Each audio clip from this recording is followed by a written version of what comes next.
Muy bien, bueno, probamos tu micro, maestro Ricardo. ¿Sí me escuchas? ¿Qué tal, maestro? Ok, Sí, por aquí lo perfecto. escucho. Buenas tardes. Perfecto. Bueno, vamos a iniciar entonces. ¿Cómo están a todos? Bienvenidos.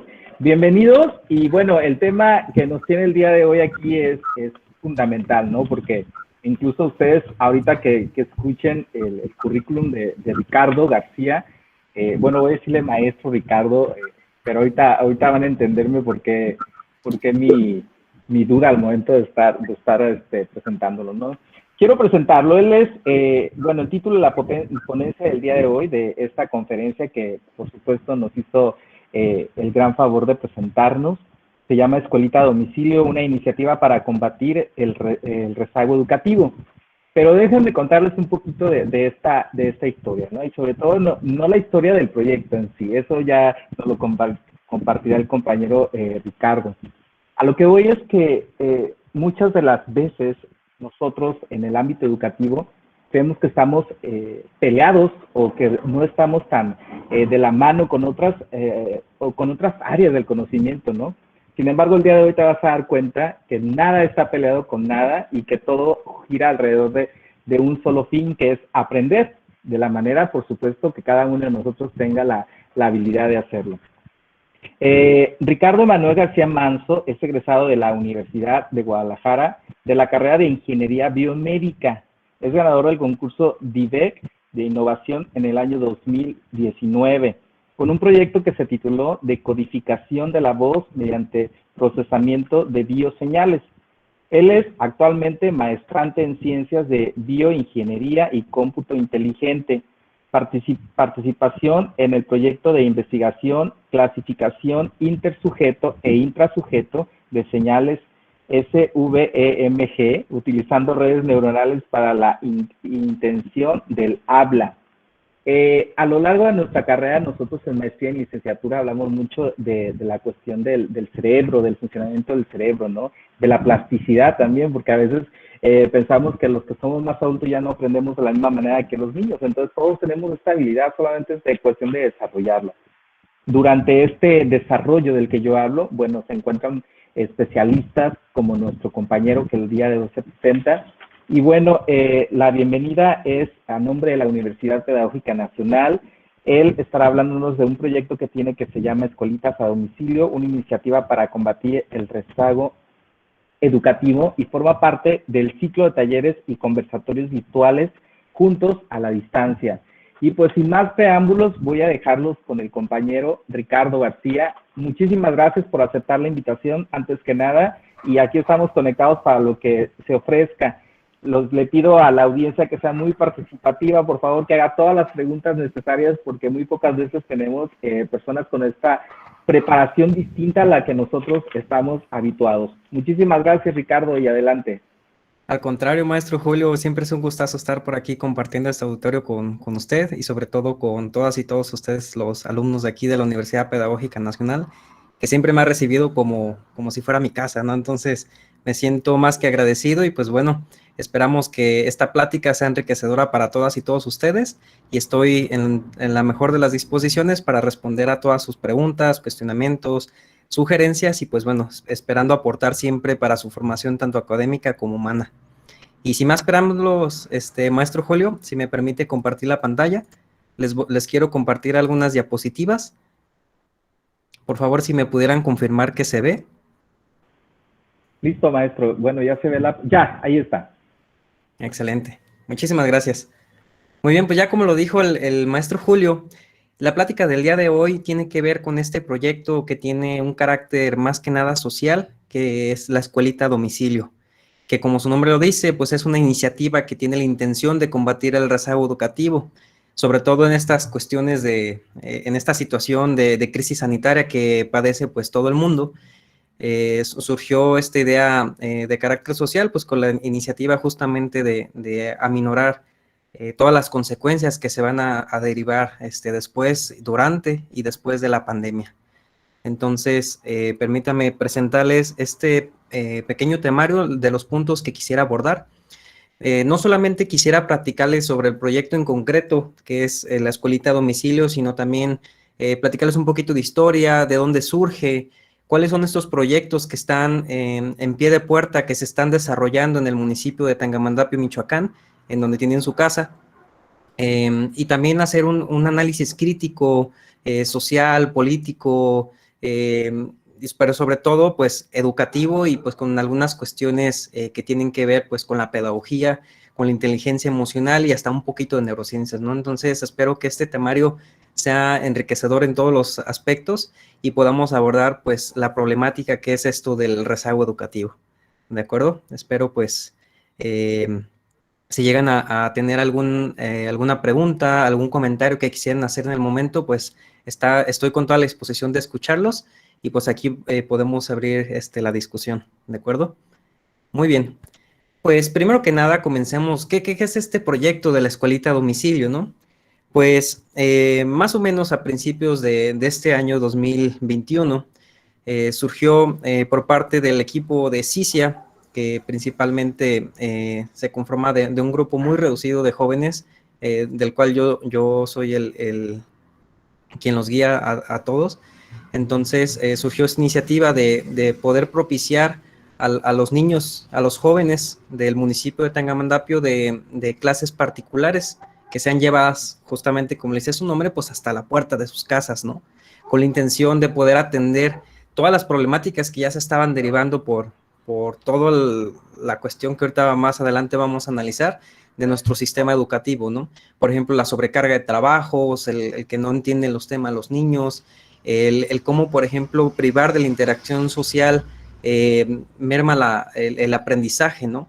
Provoca daños a nivel incluso, pues, cerebral de tal forma que, pues, los niños no pueden asimilar, no pueden generar estos esquemas de aprendizaje, por lo que, pues, tienen deficiencias en todos los ámbitos, ¿no? Ya ni se diga, por ejemplo, en las matemáticas.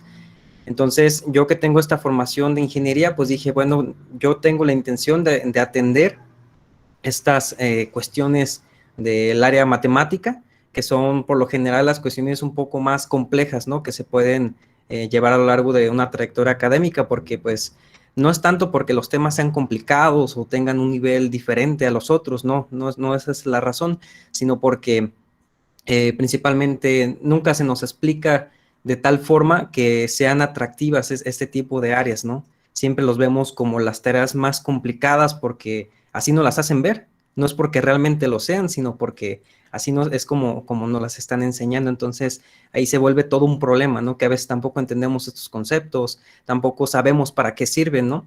Ya, por ejemplo, a nivel secundaria decimos, nunca voy a aplicar una ecuación en mi vida, ¿no? No es como que vaya a las tortillas y pida, me das X igual a 5 de tortillas, ¿verdad? O sea, eso es por decir algún ejemplo, ¿no? Entonces, esta imagen que ustedes están viendo aquí en pantalla fue la iniciativa que se lanzó como convocatoria a través de redes sociales principalmente y a través de algunos grupos de WhatsApp de ahí del municipio, en donde pues se le hacía una convocatoria pues a la gente de Tangamandapio a participar, ¿no? Se motivaba principalmente a los padres de familia que juntaran un grupo reducido, un grupo de 5 estudiantes. Antes se tenía la intención de que solamente esta iniciativa estuviera orientada a los estudiantes de secundaria, principalmente por estos temas matemáticos, pero muchas de las solicitudes tenían que ver más con la educación más básica, que es la educación primaria, entonces pues quisimos dar la apertura a ello. Se juntaba un grupo de 5 personas, se eligen los temas en los que se necesitan ayuda. Yo tenía comunicación permanente con los padres de familia, principalmente las mamás. Ellas me comentaban cuáles eran los temas en los cuales sus hijos tenían deficiencias, entonces pues preparamos una clase y el fin de semana, el día viernes, la atendíamos a ese grupo de 5 niños durante 1 hora, ¿sí? Y esto era directamente hasta la puerta de sus casas, sin ningún fin de lucro, o sea, no se les cobraba absolutamente nada. Al contrario, si ellos querían hacer una donación, pues era bien recibido. Más adelante les platico sobre ello. También entre estos temas que nos solicitaban, muchas mamás también decían que no tenían como un tema en específico que decir que tengan una deficiencia a sus hijos, ¿no? Simplemente necesitaban que alguien les diera clases de una manera más directa, que existiera una interacción docente-alumno muchísimo más cercana que mandar trabajos a través de WhatsApp. Entonces, pues esta iniciativa cubría esa necesidad. Más adelante vamos a ver los principios científicos que tiene toda esta cuestión de la interacción social, cómo mejora el aprendizaje, ¿sí? Entonces, pues la forma de contactarnos era a través de la página que los invito a seguir. Está como Cicia Tangamandapio o Cicia nada más. Las mamás nos escribían por mensaje privado o directamente a mi perfil de Facebook, ahí me pueden encontrar como Ricardo García, y siempre era necesario que un adulto estuviera presente en esta solicitud, ¿no? Esto con la intención, pues, de evitar pues una mala práctica, un mal uso de esta iniciativa, ¿no? Entonces, aquí ustedes pueden preguntarse de que puede haber una preocupación que es bastante entendible, ¿no? Que es con la cuestión sanitaria, ya que pues ustedes pueden decir, ¿cómo es posible que yo vaya a exponer a un grupo de niños a sus casas directamente con el riesgo de contagio por COVID-19, ¿no? Sin embargo, pues lo que se pedía era que obligatoriamente todas y todos respetáramos las medidas sanitarias, ¿sí? Esto nos podemos meter aquí como un debate muy interesante, pero resulta mucho que la gente del municipio, pues, exponía a sus hijos a diferentes ambientes que no eran propicios para respetar las medidas sanitarias impuestas por el gobierno federal.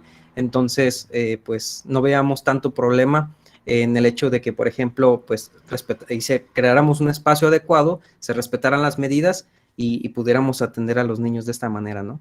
Alguien pudiera decir, no, pero es que eso de tomos es una irresponsabilidad porque están exponiendo a los niños, pero no había tal cosa porque tomos, como les comento, sana distancia, cubrebocas, por lo menos de mi parte siempre existía ese tipo de medidas. En algunas fotografías que van a ver más adelante, ven a los chiquillos que tal vez no traen el cubreboca puestos, etcétera, ¿no? Entonces, yo les podría dar argumentos, por ejemplo, de la OMS que dice que, por ejemplo, los niños menores de 6 años no deben de utilizar cubrebocas porque pues, sus pulmones están en pleno desarrollo y puede más bien tener complicaciones, etcétera, ¿no? Que los niños son menos propensos al coronavirus y ese tipo de cuestiones, ¿no? Sin embargo, lo que sucedía, pues, era que los grupos que se juntaban de estudiantes, pues, eran principalmente de personas con las que se convivían, pues, prácticamente diario, ¿no? Vecinos, amigos, con los que tú veías ese grupillo de niños que siempre se juntaban todos los días, ni siquiera utilizaban cubrebocas, ¿no?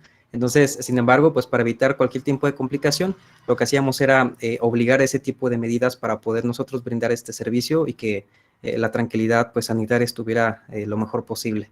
Además, comentarles pues que también este tipo de actividades no se pudieron desarrollar cuando el semáforo epidemiológico estaba en algún color distinto del verde. Entonces, solamente cuando estaba en verde era cuando podríamos atender a los niños. Así que todas esas cuestiones estaban cubiertas. Y con respecto a las donaciones, pues bueno, más que donaciones en efectivo o donaciones en cuanto a dinero, etcétera, ya que Cicia pues es una organización que no tiene fines de lucro, pues más bien las mamás nos ayudaban, por ejemplo, brindándonos el espacio, pues abriendo las puertas de sus casas, nos propiciaban mesa, yo traía un pizarroncito, nos propiciaban el lugar para acomodar el pizarrón, y por ahí algunas mamás muy solidarias, pues hasta nos daban de almorzar, ¿no? O sea, era un gesto bastante padrísimo. Entonces, más que nada, en eso se basaban esas donaciones que nosotros recibíamos. La intención de recibir donaciones en cuanto a dinero se refiere, pues era con la intención de, por ejemplo, propiciar materiales sanitarios, por ejemplo, cubrebocas de calidad, estoy hablando de KN95, para los niños o para las mamás incluso. Entonces, pues como no recibimos una donación como tal, pues entonces más bien nos dimos a la tarea de conseguir el dinero por otro lado y nosotros poder propiciarles de cubrebocas a los pequeños, ¿no? Muy bien. Entonces, ya que más o menos tienen una idea de qué trata este proyecto así en tintes bastante generales de la escuelita a domicilio, quisiera entonces que pues nos metiéramos un poquito de fondo a las causas de este problema, ¿no? Hablemos un poquito sobre la educación en México. Yo por aquí les traigo algunas gráficas que son bastante imponentes, por decirlo de alguna manera. Son datos oficiales del INEGI tiene una reciente actualización, estamos hablando del 2020. Entonces, aquí, por ejemplo, en la primera, déjenme colocar mi apuntador láser. Aquí en la primera, ustedes pueden observar que tenemos una gráfica que representa el porcentaje de población de 3 a 24 años que asiste a la escuela por grupo de edad. ¿Esto qué quiere decir? Que cada una de estas barras representa por grupos de edad cuántos niños asisten a las escuelas, ¿no? Entonces, por ejemplo, encontramos que las barras de mayor tamaño, que son las de 6 a 11 años y de 12 a 14 años, son los grupos que en su mayoría asisten a algún tipo de programa educativo, ¿no? Que estos grupos, pues, fueron los que nos enfocamos principalmente, ¿no? El grupo de 6 hasta los 14 años, que en sí, pues, es la mayoría de las personas que pertenecen a este grupo, pues, están inscritos en algún tipo de escuela o institución educativa, ¿sí? Entonces, aquí la segunda gráfica, voy a acercar un poquito. Ustedes pueden observar el porcentaje de la población de 15 años y más, según el nivel educativo. Y esto lo pongo para entablar unas cuestiones de reflexión, ¿no? Por ejemplo, encontramos que la gran mayoría de la población de 15 años en adelante posee una educación básica, ¿sí? Estamos hablando cerca de la mitad. La educación básica se considera, pues, la primaria, el preescolar. Entonces encontramos que la mitad de estas personas pues posee algún tipo de estudios. También todas y todos nosotros estamos dentro de esta grafiquita, ¿no? Por decirlo de alguna manera. La educación media superior, que tiene que ver con la preparatoria, pues estamos hablando ya de sectores todavía muchísimo más reducidos. Estamos hablando del 24% de esta población tiene educación media superior, ¿no? Y ya ni se diga de la universidad. Estamos hablando del 21.6%. Y de gente que no especificó, el 0.2%, y gente que no tiene escolaridad, el 4.9%. Y estas cifras son importantísimas porque, como bien lo dice la gráfica, no todas las personas tienen acceso a una educación que va más allá de la primaria o más allá de la secundaria, si nos ponemos un poquito más estrictos, ¿sí? Entonces, ¿por qué existe esta brecha en nuestro país? Es una brecha bastante preocupante, ¿no? Pues principalmente esta brecha se tiene que ver con factores muy diversos, entre ellos el principal pues es la pobreza. Aquí de acuerdo con la medición de pobreza en el año 2020, esta información fue propiciada por el Coneval. Hablamos de diferentes cuestiones que afectan a la educación de las personas. Tiene que ver, por ejemplo, pues las consecuencias de la pobreza pues tienen que ver con el rezago educativo, el acceso a los servicios de salud, acceso a la seguridad social, calidad y espacios de la vivienda, el acceso a los servicios básicos en casa y el acceso a la alimentación nutritiva y de calidad. Ahorita no hagan caso a estos datos que aparecen como 2020, porque estamos hablando aquí de los datos que sucedieron, que estaban ya presentes antes de la pandemia, ¿no? Entonces, porque a veces se nos olvida, pensamos que todo el rezago educativo, todos los problemas de la educación tienen que ver por el COVID, y realmente no es así. Recordemos que pues México ya tenía una decadencia bastante marcada con respecto a la educación. Entonces, todos estos factores que les muestro aquí abajo afectan en el desarrollo pues educativo, que es el tema que nos está interesando en este momento, ¿sí? Entonces, solamente les planteo el contexto siguiente. ¿Por qué un niño no va a la escuela? Es una pregunta para su reflexión. Un niño no puede ir a la escuela porque, en primer lugar, no tiene estabilidad social, no tiene un nivel socioeconómico estable.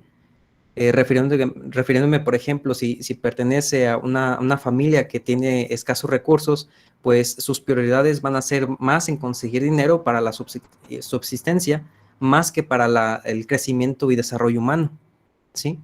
O sea, no es casualidad que las personas de escasos recursos se enfoquen más en estas cuestiones de meterse a trabajar, de abandonar la escuela para atender sus necesidades básicas, que es el comer, el tener un techo, ¿sí? El tener, pues, acceso a servicios de salud, por ejemplo, y no se dedica, por ejemplo, a pensar en cuestiones de la vida, en innovar, en crear tecnología, porque, pues, las necesidades no se lo permiten, ¿sí?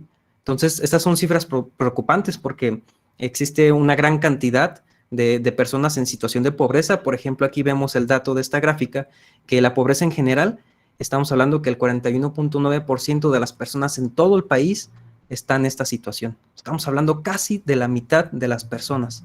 Y esto sin contar los otros datos, ¿sí? Recuerden que más o menos en México somos cerca de 120 millones de personas, ya somos muchísimos más, pero más o menos entre 50 a 60 millones están en situación de pobreza. ¿Y qué tiene que ver estas cuestiones de pobreza y educación? Pues estamos hablando de una escuelita a domicilio. ¿Qué tiene que ver una cosa con otra?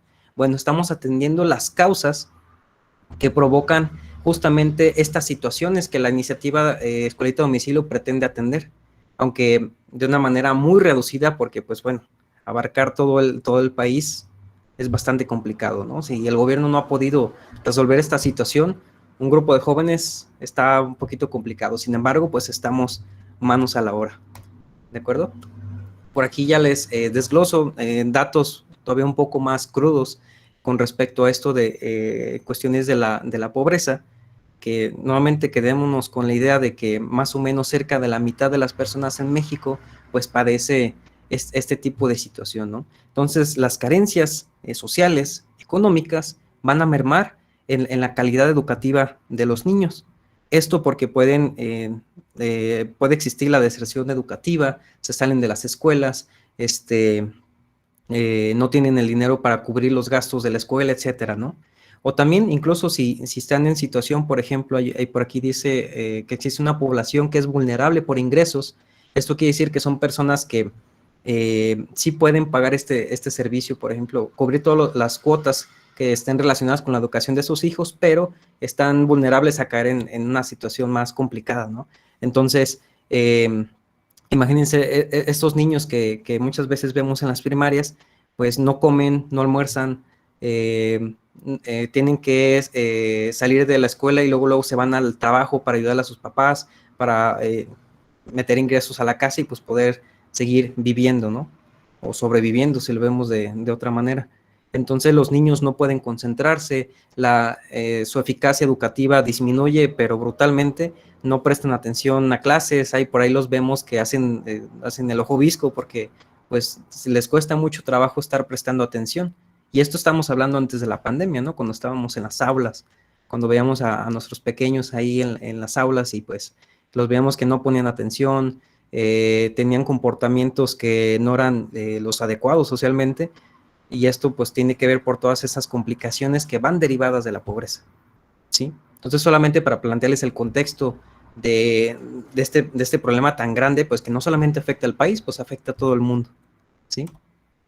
¿Y qué es lo que sucede en nuestro estado? Bueno, pues resulta que con cifras mismas del Coneval, en nuestro estado, Michoacán, pues existe una pobreza en general del 46.2%. ¿Esto qué quiere decir? Que casi la mitad de las personas del estado pues están en esta situación de pobreza. En pobreza moderada, el 40%, y en pobreza extrema, el 5.3%, ¿sí? Ustedes pueden decir, bueno, pues son cifras, a lo mejor son altas, a lo mejor no, pues son números al caso, ¿no? No es cierto. Cada de esos números, pues estamos hablando de miles o decenas de miles de personas, ¿no? Así que es una situación bastante, pues, crítica. Entonces, hablar de educación, hablar de estas cosas es importante porque, fíjense, hay una frase aquí que es bastante buena que dice, el derecho a la educación es clave para el empoderamiento de las personas respecto a todos sus otros derechos. La educación es el pilar para el desarrollo humano de la persona, ¿sí? Si no tienes acceso a educación, si no tienes el conocimiento suficiente, no puedes desarrollar todos tus otros potenciales, ¿no? Imagínense ustedes, imagínense, ¿no? O sea, pueden experimentar esa cuestión. Imagínense que van a otro país, digamos a China, a Rusia, un lugar donde no se habla español, ¿sí? Ustedes se convierten en ese momento en personas que no comprenden el idioma, a menos que lo hablen, pero yo creo que la gran mayoría no lo hablamos, por ejemplo, el mandarín, el ruso. Entonces se convierten en personas que no saben leer, personas que no saben escribir y personas que no saben comunicarse con las personas que están en ese contexto. Entonces, ¿cómo pueden ustedes desarrollar sus potenciales en una situación así? Pues entonces hagan la analogía con lo que sucede en nuestro país, ¿sí? Personas que no tienen acceso a la educación, que no saben escribir, no saben leer y no saben comunicarse de una manera efectiva, pues entonces existe un gran problema, ¿no? Y sobre todo si estos problemas se desencadenan desde la infancia, ¿sí? Porque es cuando la persona está en su pleno desarrollo, ¿no? Entonces, las deficiencias de nuestro sistema educativo principalmente son que está esta cuestión de la infraestructura, ¿no? Que por ahí encontramos los conflictos magisteriales que vemos en nuestro estado. Vemos que los maestros piden pues una mejor atención de las escuelas, porque literalmente existen escuelas de palitos, siguen existiendo todavía en varias partes del país. Entonces encontramos escuelas que meramente son bardas que rodean un lugar y se tapan con árboles, con lonas. Los niños padecen del calor, del hambre. Entonces son condiciones no adecuadas para estudiar, ¿sí? No es un espacio digno para el estudio. Ya ni se diga, por ejemplo, con este regreso a clases que dicen, pues sí, las medidas sanitarias te dicen que te laves las manos, pero ni siquiera hay agua en las escuelas, ¿no? O sea, ahí hay un problema, ¿sí? También encontramos, por ejemplo, pues esta cuestión socioeconómica, que es lo que estamos abordando desde el principio, pues lo que va a afectar en la educación de los niños, pues es que no pueden prestar atención porque la educación no es una prioridad para ellos. La prioridad para ellos es comer, es tener un techo, ¿sí? También la otra puede ser el acceso a este tipo de espacios para el estudio, ¿no? Por ahí encontramos historias de niños que tienen que cruzar montañas enteras, ríos, caminan 2, 4 horas bajo el sol para llegar a su escuela, ¿no? Entonces, son cuestiones que ya estaban presentes antes de la pandemia, que son deficiencias de nuestro sistema educativo, ¿de acuerdo? Entonces, en conclusión, pues bueno, la pobreza, entre muchas otras cosas, tiene por consecuencia la exclusión de los niños en la educación, ¿sí? Entonces, prácticamente podemos decir que la pobreza no deja estudiar. Fíjense en esta imagen que está aquí abajo, que es una imagen del 2017, dice que en México hay 25.2 millones de personas de 3 a 30 años en edad de estudiar, pero que no van a la escuela. Cifras del 2017. Estas cifras aumentan en estos tiempos. El 33% de estas personas, o sea, más o menos 8.3 millones, es porque no tienen dinero, que es una forma muy superficial de decir que es todo este contexto socioeconómico, este modelo económico que permanece en muchos países, el sistema neoliberal y todo ese tipo de cosas, ¿no? Que no permite el desarrollo pleno de las personas. El 35.8% de estos 25 millones dejan de estudiar porque no les gustó la escuela o considera que ya logró su meta educativa, ¿no? Muchos se conforman con pasar la primaria. Ya en la secundaria se dedican pues a ser adultos, ¿sí? Forman familias, se dedican a laborar, etcétera, ¿sí? Y otra cifra preocupante que es que de esos 25 millones, el 13.5% deja la escuela por el embarazo, ¿sí? Nacimiento de un hijo o por matrimonio. Todavía encontramos por ahí comunidades donde hay pequeñas, ¿sí? Estamos hablando cerca de los 12, 14 años, que ya comienzan con una familia, ¿no? Ya sean producto de violaciones, sean producto de las mismas culturas que existen todavía en nuestro país, las culturas machistas. Entonces, pues son situaciones que vienen a complicar todo este asunto. Pero bueno, vamos a hablar ahora sí de la situación más reciente que tiene que ver ya con la pandemia, ¿sí? Que básicamente la pandemia lo único que vino a traer, aparte de todas estas consecuencias pues, sanitarias, la pérdida de seres queridos, etcétera, pues vino a desnudar todo el rezago educativo existente en nuestro país, ¿sí?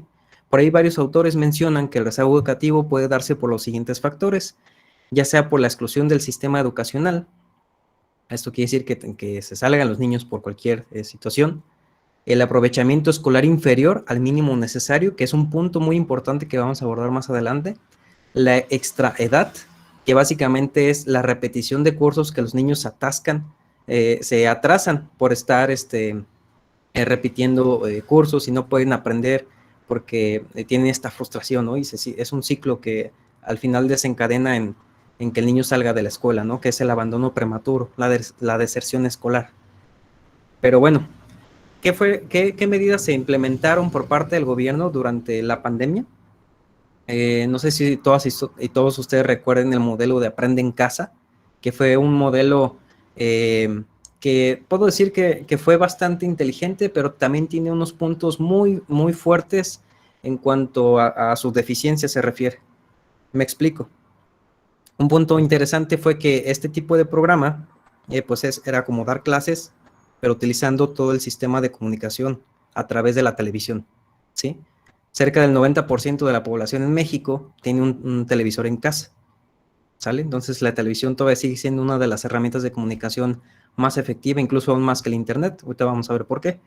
Entonces, el gobierno daba clases a través de este sistema de Aprende en Casa y pues digamos que funciona, pero tiene un punto que es importante de considerar, que es que no considera que la gran mayoría de las personas que viven en situación de pobreza, estamos hablando cerca de un cuarto de la población de México,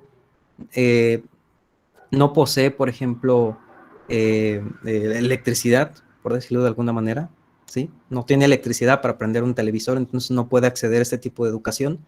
La otra es que la señal de televisión no llega a todo el país, ¿sí? Entonces, son dos cuestiones muy fuertes que aún así esto no soluciona absolutamente, pues, nada, ¿sí?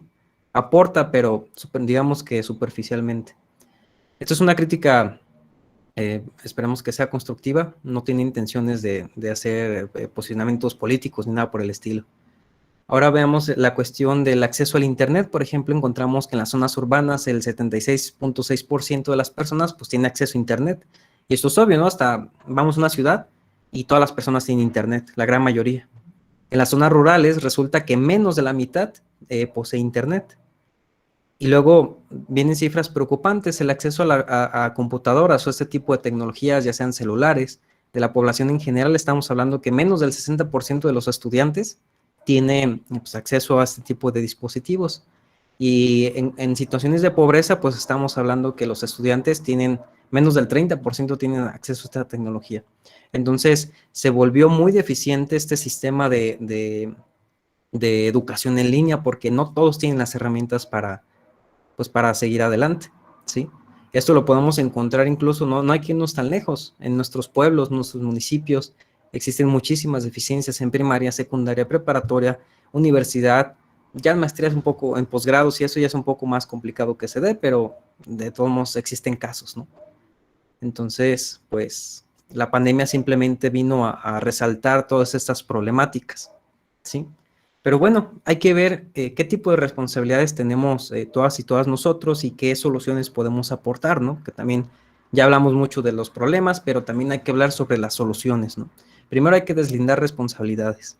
Es bien sabido que existen factores que no pueden ser solucionados por las dependencias del sector educativo, que son principalmente las cuestiones socioeconómicas que van a intervenir en la generación y la conservación escolar.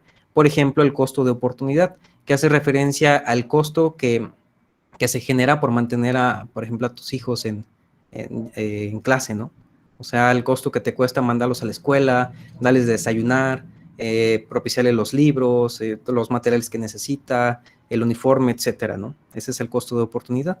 Pero las responsabilidades que sí dependen del sector educativo es la disminución de la calidad pedagógica, el aumento de costo en la matrícula, la inadecuación pedagógica, la debilidad de las escuelas y las opciones escasas. Vamos explicando punto por punto.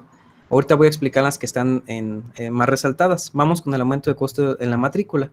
Pues bien, es bien sabido que se supone la educación es gratuita, laica y de excelencia, ¿no? En cuanto al sector público se refiere. Pero de todos modos existe habiendo este cobro de diversas matrículas, que para mantenimiento de escuelas, que para mantenimiento de los baños de la escuela, por ejemplo, el costo de uniformes, etcétera. Entonces, esto viene a mermar la cuestión del rezago educativo, ¿sí? La debilidad de las escuelas, pues, se hace referencia con respecto a la infraestructura principalmente. Y las opciones escasas es de que en muchas comunidades no tienen las familias no tienen más opción que mandar a la única escuela que existe en muchos kilómetros a la redonda, ¿no? Entonces, eso también hace que el rezago educativo sea muchísimo más grande. Pero las cosas que a nosotros nos corresponden son estas dos que están resaltadas, que es la disminución de la calidad pedagógica y la inadecuación pedagógica. Vamos a hablar un poquito sobre ello. Entendamos pues cómo aprendemos nosotros, ¿sí? Cómo aprendemos a nivel visceral, por decirlo de alguna manera. ¿Qué es lo que sucede dentro de nuestro cuerpo que nos hace comprender lo que está pues en el universo, por decirlo así? Resulta pues que nuestro cerebro tiene dos factores principales para generar el aprendizaje. Por un lado encontramos las cuestiones genéticas, que son estas cuestiones que nos dicen cómo debemos comportarnos, cómo va a ser nuestra conducta, cómo va a ser las cosas que debemos de aprender. Me doy a entender con un ejemplo muy sencillo. Con otros seres vivos, por ejemplo las gallinas, los gatos, ellos nacen sabiendo ya cómo actuar de cierta manera, ¿no? Por ejemplo, la gallina va a cacarear, va a comer con el pico, va a agitar sus alas, el gato va a maullar, va a ser muy desastroso, cosas por el estilo, ¿no? Y los seres humanos, pues también, o sea, tenemos ya una predisposición genética para nuestro aprendizaje. Y la cuestión que es más, digamos, social, tiene que ver con el medio ambiente, ¿sí? El entorno donde el niño se desenvuelve, donde el ser humano se desenvuelve, las cosas que aprende a través de la experiencia, ¿de acuerdo?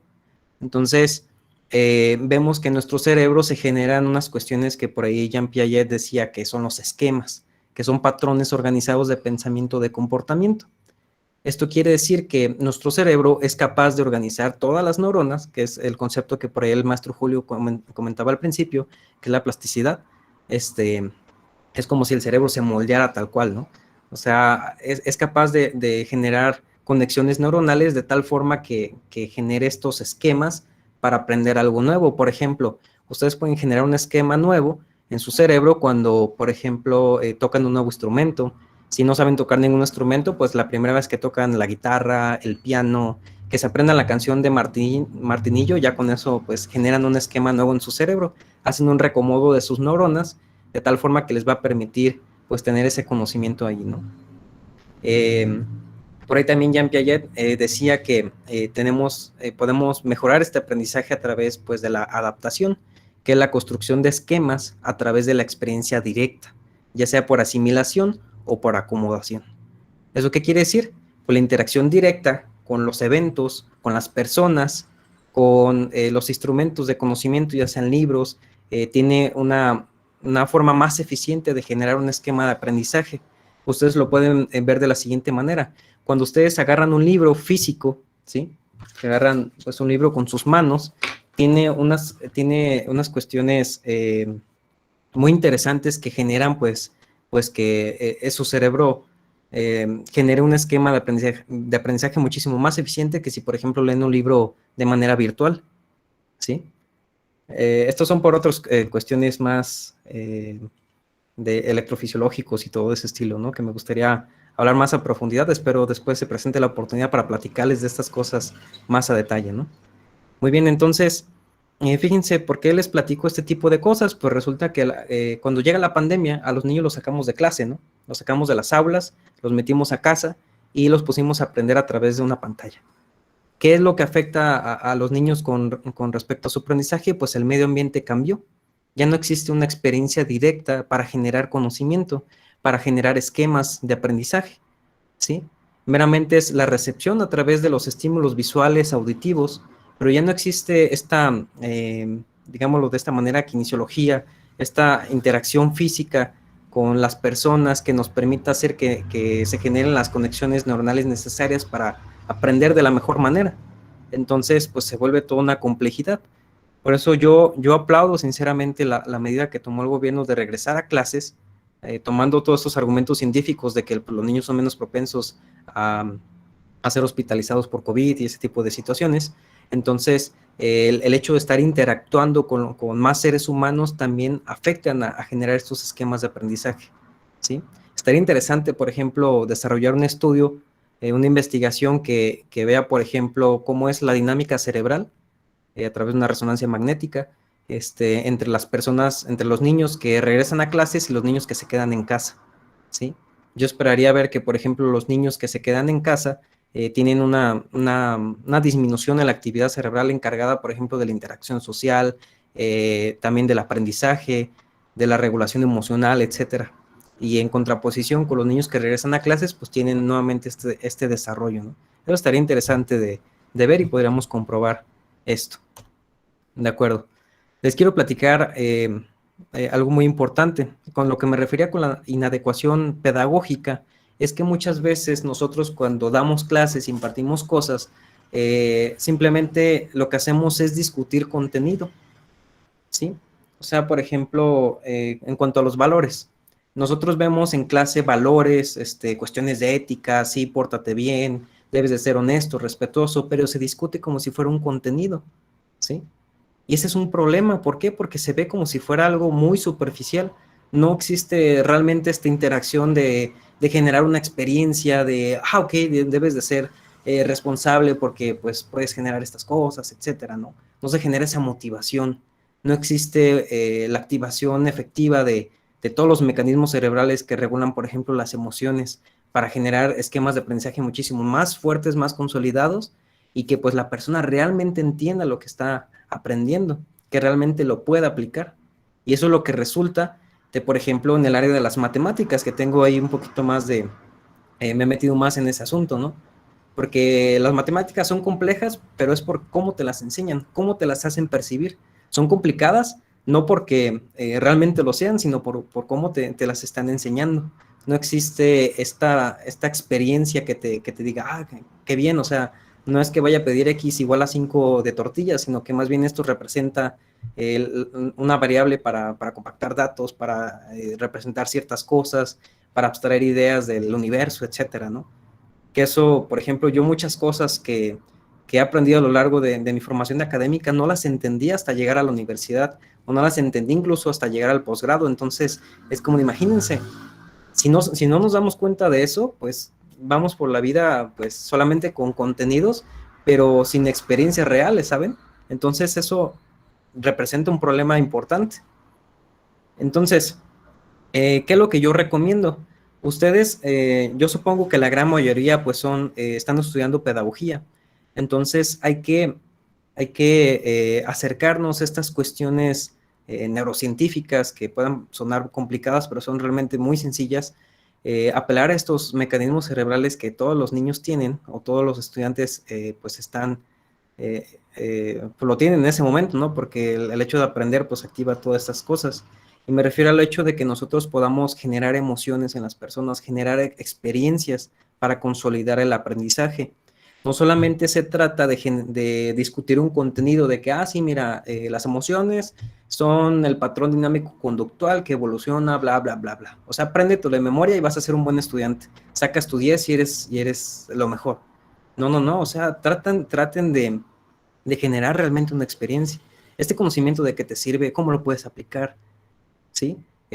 ¿Cómo lo vas a enseñar? También eso es muy importante, que si solamente lo explicas frente a un pizarrón, pues si esa es tu única herramienta disponible, pues bueno, pero trata de innovar en algún sentido.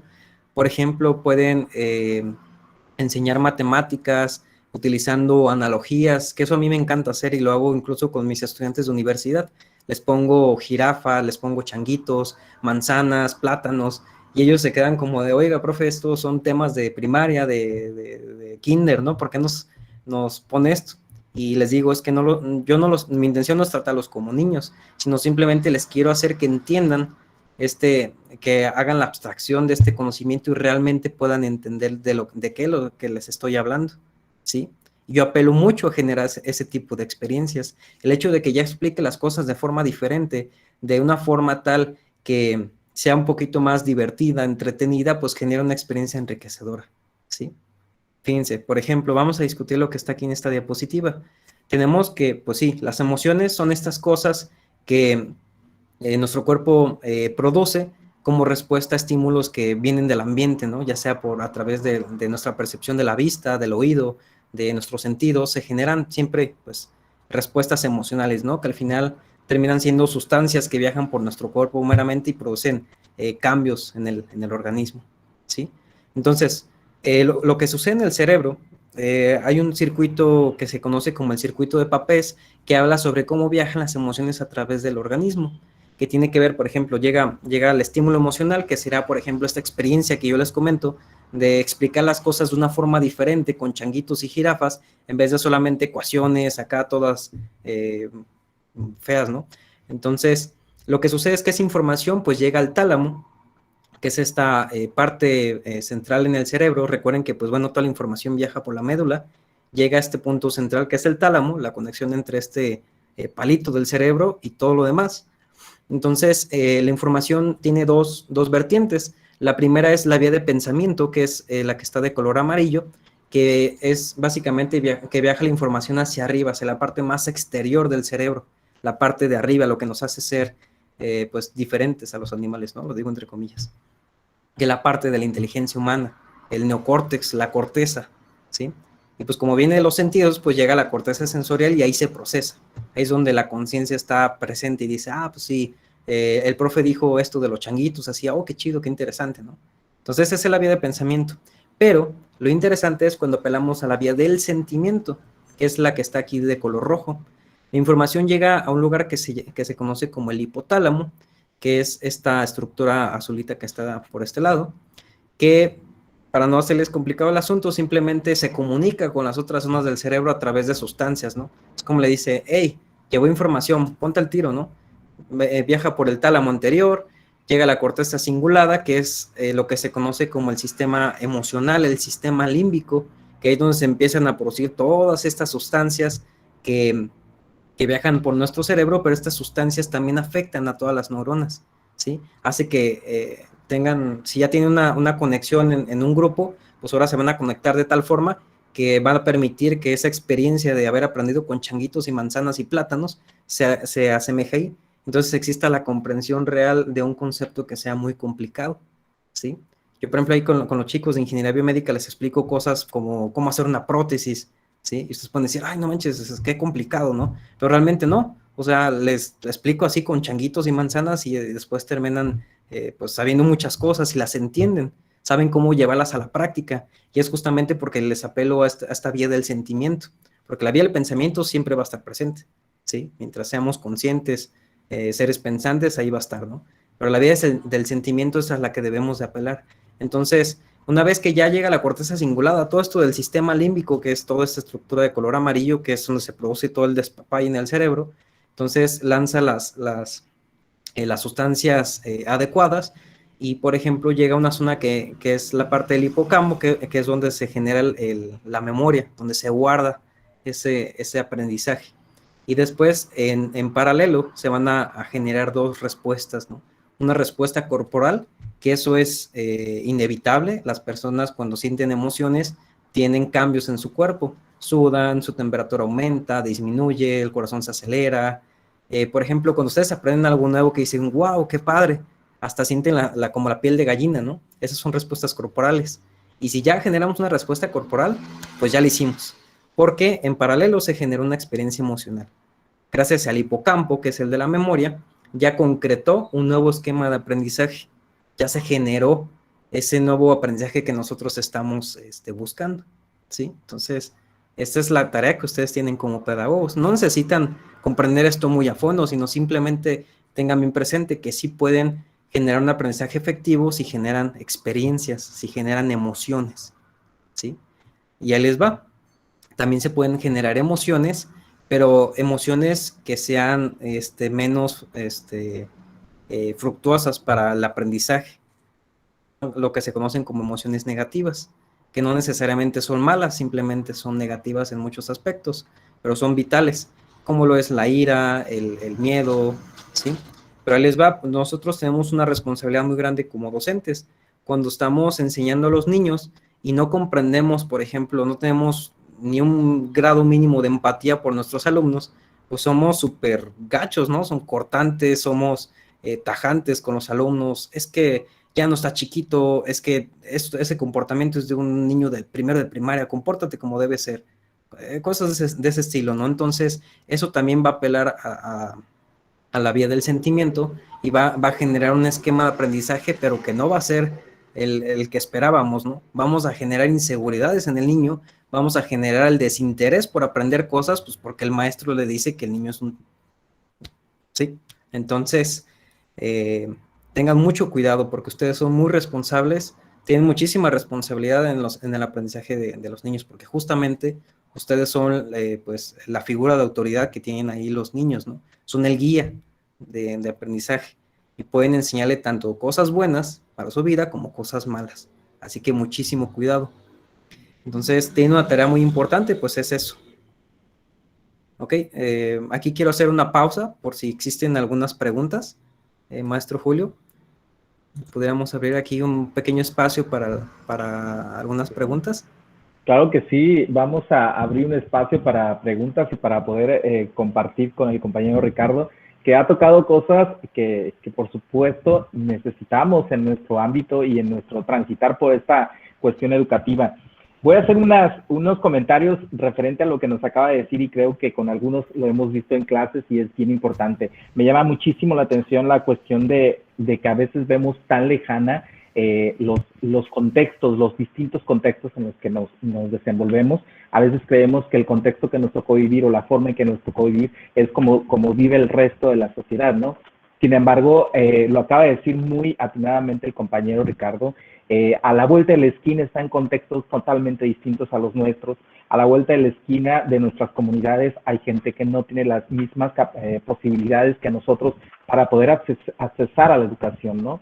Y tan importante que es el acceso a la educación, como bien lo dice, yo creo que esta pirámide de la que nos habla de las necesidades básicas, que lo hemos visto con Maslow a lo largo de nuestras carreras, y creo que es bien importante cubrir estas necesidades en ese orden, en el orden que lo dice este autor, ¿no? Las necesidades básicas, pues son esto, necesidades básicas que debemos de cumplir para poder llegar a una meta.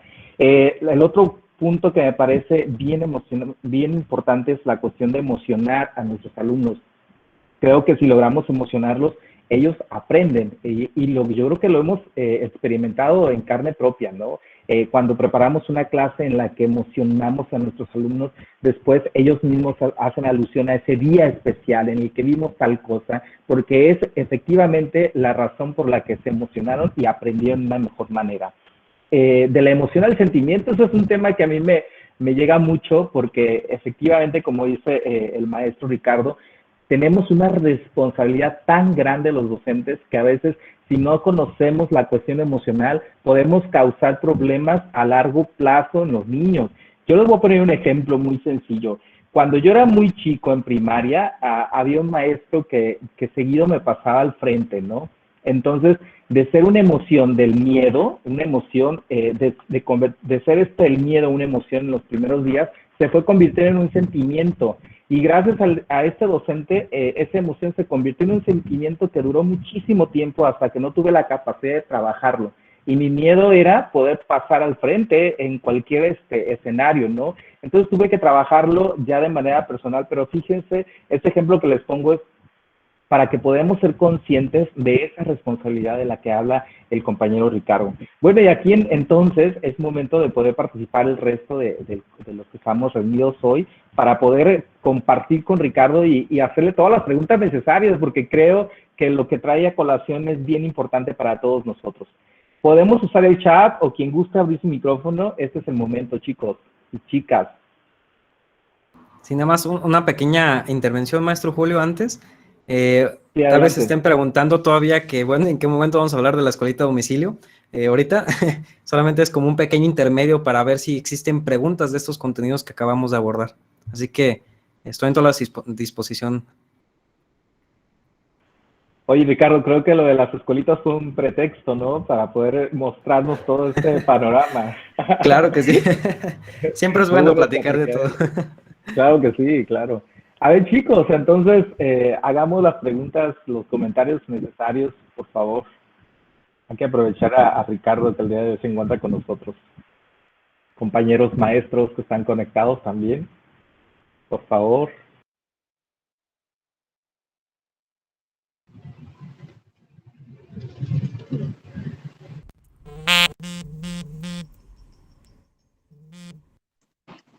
Buenas tardes. Hola, buenas tardes. Mi nombre es Lorena. He estado escuchando y se me hace muy interesante lo que dices referente a la experiencia de los niños. Hace poco tuve una experiencia con los niños con una clase y el simple hecho de que nos dijera la maestra que teníamos que tener esa experiencia con los niños me emocionó, que es lo que hablas tú de emociones, ¿no? De alguna forma y dar experiencia. Me nos dijo que deberíamos de tener mínimo un niño. Entonces, por lo mismo de la pandemia, que los papás no los iban a dejar. En esta concepto yo conseguí 4, 3 les di la clase en mi casa y uno ¿cómo se llama? En línea. Y esos 3, pues ya le están preguntando a su mamá que cuándo va a volver a ver otra clase. Entonces me siento emocionada y también yo digo que ellos también porque al querer preguntar que cuándo va a ser otra clase, señal que les gustó. Entonces siento que las emociones con experiencia, como tú lo dices, siento que creo que es la clave de todo en los niños, pues de alguna forma que son como esponjitas que absorben todo, ¿no? De alguna forma. Exactamente, Lorena, muchísimas gracias por compartirnos eso. Y sí, justamente eso, o sea, los niños son como esponja y ahorita están en un proceso de desarrollo que si lo podemos nosotros interceder a través de las emociones, híjole, los niños van a crecer con capacidades súper padrísimas, ¿no? O también pueden crecer con muchas inseguridades, ¿no? Entonces hay que tener mucho cuidado con qué tipo de emociones les generamos. Y esto es bien fácil de entenderlo porque, o sea, ustedes si han tenido alguna experiencia muy padre en su vida, no sé, digamos que se fueron a Disneylandia, ¿no? Les aseguro que aunque hayan tenido 3, 4 años, todavía se acuerdan de detalle, incluso hasta la ropa que traían, ¿no? O sea, de lo que comieron, qué lugares visitaron. Entonces, esto es porque la emoción de ir a un lugar que pues tienes ahí la fantasía de asistir, eso genera tu esquema de aprendizaje de pues ahí, el hipocampo te dice, bueno, se va a concretar en la memoria, entonces pues vas a tener esa experiencia de aprendizaje tan potente, ¿no? Y vas a tener ese recuerdo de por vida. En cambio, por ejemplo, si les pregunto qué comieron ayer, van a quedar como, pues, ay, no me acuerdo, ¿sí? Y es porque a veces no le damos, y así lo pueden aplicar a todos los aspectos de su vida. Si realmente quieren aprender algo, pues genérense ustedes también las emociones, emocionense. O sea, no lo digo con esta cuestión, de échale ganas y punto, no, sino realmente genérense una experiencia emocional real que les pueda permitir concretar ese aprendizaje. Si son capaces de hacerlo con ustedes, va a ser muchísimo más fácil que lo hagan con sus alumnos, así como nos lo platica Lorena. También yo he tenido experiencias de niños, yo he hecho dinámicas en donde hacemos como una mano robótica, hecha de popotes, con hilos, y los niños se quedan encantados, ¿no? De, ay, no manches, hice una mano robótica, y pues qué chido, y todavía se acuerdan, o sea, eso es padrísimo, y es justamente porque apelamos a las emociones, ¿no? Yo, por ejemplo, ahorita en este momento me siento emocionado pues de estar aquí compartiendo con ustedes y estoy generando ese esquema dentro de mi cerebro que va a generar pues que lo recuerde pues muchísimo tiempo, ¿no? Y de la igual forma que si, por ejemplo, cometiera algo que me hiciera pasar una vergüenza, no sé, que ahorita me cayera de la silla, pues también lo recordaría, ¿no? Así que sí, las emociones es el pilar de la educación, ¿sí?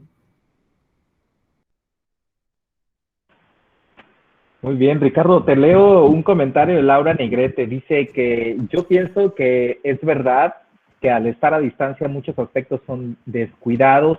En lo particular, me he dedicado a ir a casa de los alumnos a estudiar con ellos, ya que de esa forma se sienten más seguros, aprenden mejor y desarrollan un poco más los aspectos cognitivos y socioemocionales. Hasta ellos mismos señalan que extrañan la escuela y a sus compañeros, pero se sienten felices de estar interactuando con otras personas. Es un comentario de Laura Negrete. Muchas gracias, Laura, por compartirnos ahí ese comentario. Y tienes muchísima razón. Era justamente lo que comentábamos sobre la interacción social.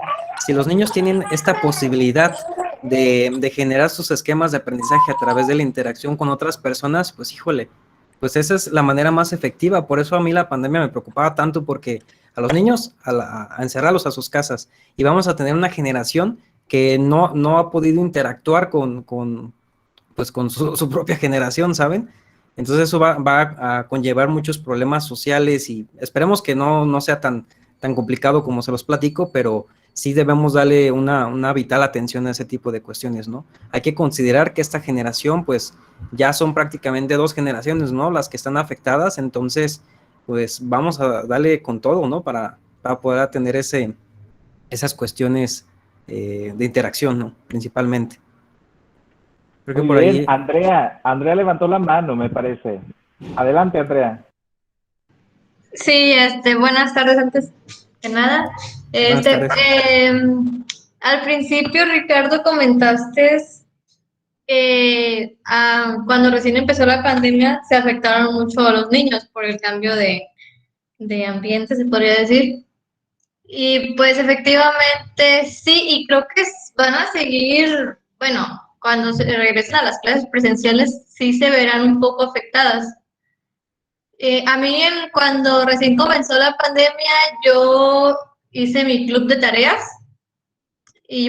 tenía varios niños atendiendo y sí, la verdad me tocó ver que pues no tenían, ¿cómo se puede decir? El trabajo que hacían pues los maestros nada más mandaban las tareas y ya era como de que haz y ya.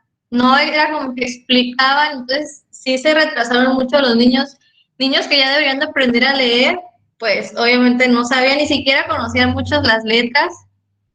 Y sí, yo siento que va a seguir afectando, bueno, mientras los maestros no queramos trabajar bien, pues va a seguir afectando un poco. Y pues Exactamente, Andrea. Sí, justamente ese problema lo dijiste bien claro. Mientras nosotros como maestros, maestras y maestros, no queramos aportar algo diferente a la educación de nuestros niños, el problema no va a cambiar. Porque yo también digo, ¿qué es eso de nada más mandar tareas, sobrecargar al niño de trabajos? Le estás generando una experiencia emocional, pues, mala, ¿sí? El niño está aprendiendo que la escuela es meramente, pues, sobreexplotarte, ¿saben? Entonces, ¿qué tipo de enriquecimiento educativo es eso? Si uno como docente, pues es bien fácil nomás decir, pues hagan tarea y pues yo me dedico a hacer otras cosas, pero tenemos esa responsabilidad, es una responsabilidad social, ¿sí?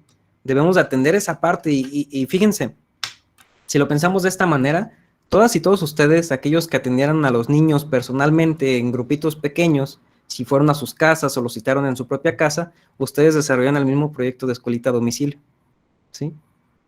Que generaron esa experiencia de interacción social entre docente, alumnos, y les generó un esquema de aprendizaje súper padrísimo a sus niños. Ellos están contentos de regresar a interactuar con alguien que no sea de su mismo círculo social, ¿no? Que es la familia.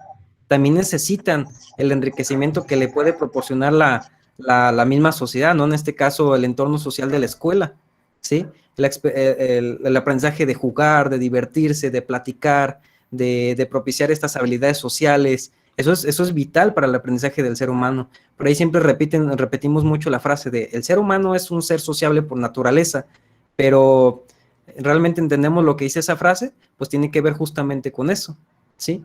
Necesitamos de los demás para crecer. Eso es un hecho. Entonces, pues sí, yo les extiendo mi felicitación a todos estos maestros que están haciendo este esfuerzo inmenso, ¿no? De atender a los niños de manera, pues, directa. Muy bien, Francisco levantó la mano, pero antes de que participe Francisco, me gustaría hacer un comentario, Ricardo. Y creo que definitivamente, bueno, fue mucho tiempo el que estuvimos desde casa, y yo creo que tuvimos que hacer mucha sensibilización para que los niños estudiaran desde casa, ¿no? Sensibilización tanto a los niños como a los padres de familia. Pero ahora viene mi pregunta, y una pregunta que creo que debemos de responder lo más pronto posible. Sensibilizamos para que se queden en casa, pero ahora tenemos que sensibilizar para que regresen a las escuelas. Hay muchos alumnos que definitivamente no quieren regresar por muchas circunstancias. Te voy a poner un ejemplo bien sencillito. Por la mañana tenía un curso externo en el que platicaban sobre algunos niños, bueno, en este caso especialmente niñas. Fíjate hasta dónde puede llegar esta situación. Eran unas niñas que precisamente en el tiempo que quedaron el trabajo desde casa, la edad brincó del crecimiento, este crecimiento que hay cambios en el cuerpo y estas situaciones, ¿no? Entonces, como estuvieron en casa, hubo ciertos cambios físicos que ahora les da muchísima vergüenza regresar a clases presenciales. Eso es un caso, uno de muchos, ¿eh? Hay muchísimas cosas que debemos ahora sensibilizar a estos niños para poder regresar a la escuela de manera habitual como lo teníamos en el trabajo anterior. Pero bueno, Francisco, ¿quieres comentar algo? Adelante.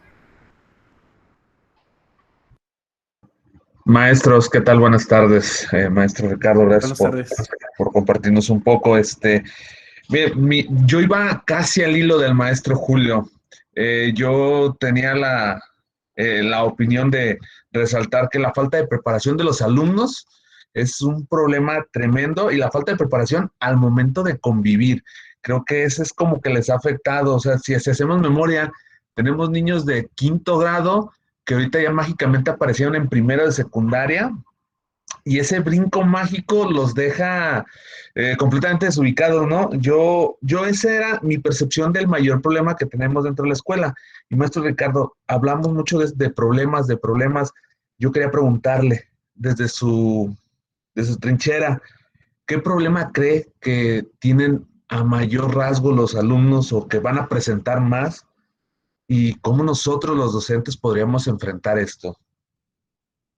De acuerdo, maestro Francisco, muchísimas gracias por compartirnos eso.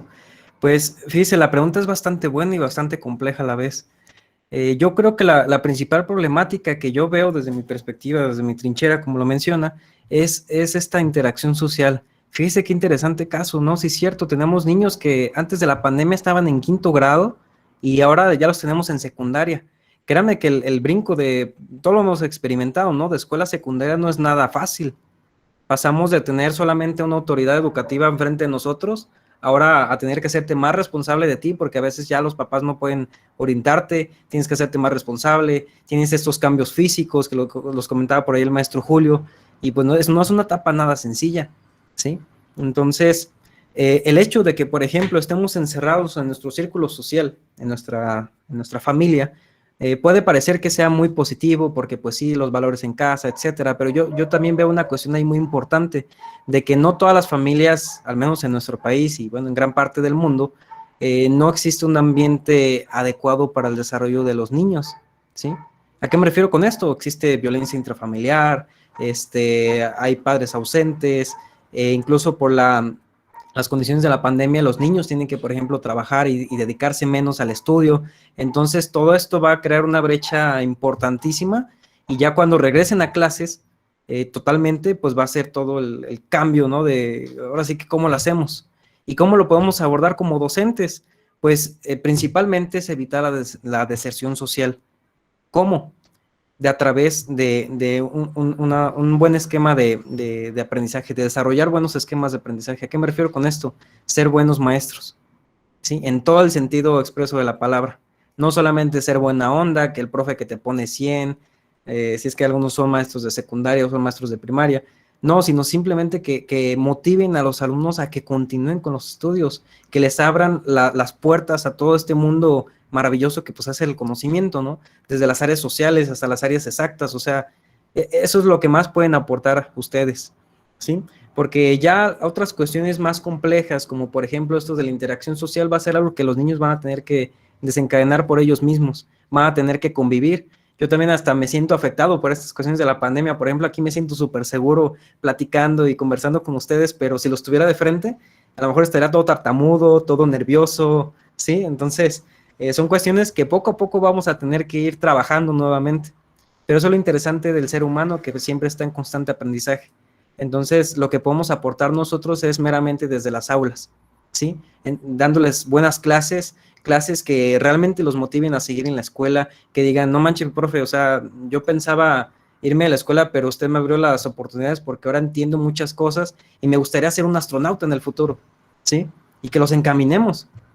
Ya las cuestiones socioeconómicas y las cuestiones políticas y la situación del país, pues eso ya va a ser algo que se tendrá que enfrentar a futuro, pero pues de lo que esté de nuestra parte, eso es de la forma en la que nosotros podamos aportar, ¿sí?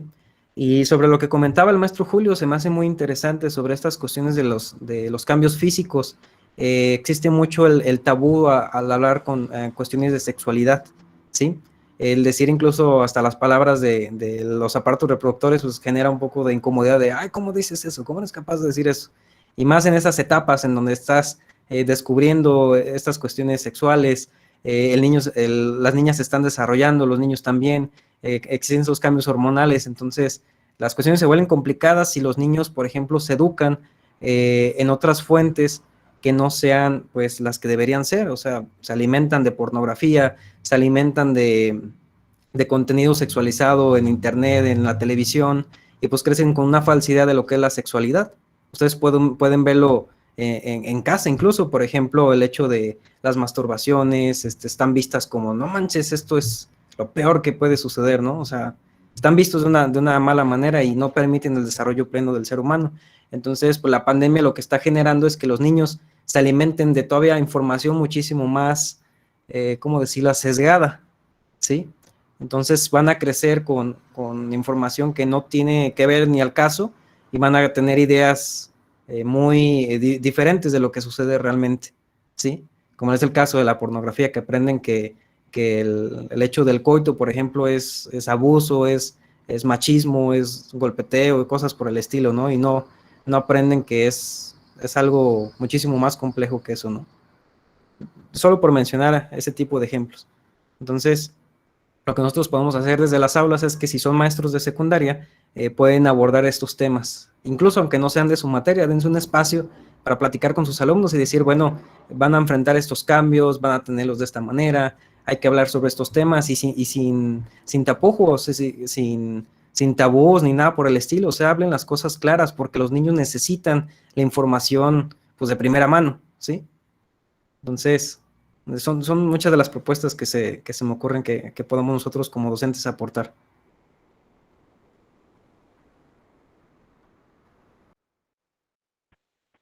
¿Alguien más, chicos? Si no, continuamos. Francisco, adelante. Le iba a agradecer muchísimo, maestro. Gracias. Al contrario. Muy bien, maestro Julio. Entonces, si me permiten, para continuar con la presentación, y ahorita nuevamente Adelante. abrimos una segunda ronda de preguntas. Déjenles comparto nuevamente la pantalla. De acuerdo. ¿Me pueden confirmar que se vea, por favor, maestro Julio? Sí, ya se ve. Excelente, muchas gracias. Muy bien, entonces ya platicamos un poquito sobre problemáticas, cuestiones de neurociencia y de todo un poquito, ¿no? Dice el maestro Julio que es una buena excusa para platicar sobre todo. La verdad es que sí, pero creo que es importante que lo platiquemos. Entonces, déjenme contarles un poquito sobre esta propuesta, cómo surge, de dónde está la iniciativa, ¿no? A inicios de la pandemia, justamente cuando inició la pandemia, yo me di la iniciativa de justamente los viernes, que son los días que tengo un poquito más desocupados, de dar clases en línea, clases virtuales a través de la plataforma de Facebook, en la página de CICIA, todos los viernes a las 12 de la tarde, duraba de 12 a 1 o de 12 a 2 incluso, en donde yo explicaba los temas que ven todos los niños de secundaria desde que entran hasta que salen, ¿no? Entonces ahí les platicaba cosas que las fracciones, que jerarquía de operaciones, que operaciones complejas, ecuaciones, etcétera, ¿no? O sea, pero lo hacía de una forma tal que vieran que es bastante sencillo. Sí, siempre ahí les comentaba algunas cosillas motivacionales, ¿no? De que sí tienen que hacer las cosas paso a pasito y las cosas se van resolviendo, etcétera, ¿no? Sin embargo, me di cuenta, pues yo creo que un poquito tarde, tal vez me cegué con esta de decir, bueno, pues estoy haciendo lo que me toca y pues estoy aportando, ¿no? Pero realmente no veía el problema de fondo. Me di cuenta pues que la gran mayoría de las personas pues no tiene acceso a internet, no tiene un celular para ver las transmisiones en vivo. La gente que no tiene internet a veces utiliza los datos, pero después pues se les acaba, entonces era muy complicado, ¿no? Y sobre todo los niños de secundaria, primaria que bueno, ya ahorita la realidad es cambiando un poquito, pero antes pues era que eran los sectores que menos tenían acceso a un celular. Entonces era muy complicado que accedieran a las clases. La verdad, nunca tuve un público así exageradísimo. Tenía 20, 50 personas que me veían en vivo, pero pues ahí aporté un poquito de ello, ¿no? Sin embargo, pues ya dije, bueno, pues vamos a hacer una de las iniciativas que yo ya tenía antes, que justamente el proyecto grande se llama CICIA, y la escuelita de domicilio es meramente un proyecto de tantos que tiene CICIA. ¿Sí? Entonces, por ejemplo, antes realizábamos dinámicas que eran, por ejemplo, cursos por un día donde enseñamos temas de electricidad, sobre cómo colocar un foco sin que te des toques, sin que te explote en la cara. Entonces, pues, ahí asistieron pues muchos jóvenes, les enseñé cuestiones básicas de electricidad, ¿no? Y eran chicos de secundaria, algunos de prepa, tuvimos por ahí algunas personas adultas, y eso pues estuvo padre. Yo por ahí estoy escuchando que están levantando la mano. Al Sí, maestro Julio, sí. Rosy García quiere hacer algún comentario. Adelante, Claro. Rosy.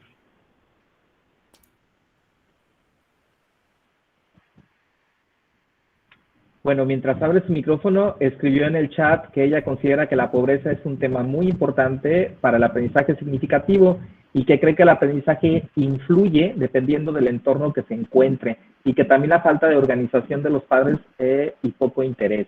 Eso nos dice Rosy García. Rosy, ¿tienes tu micrófono abierto ya? Adelante.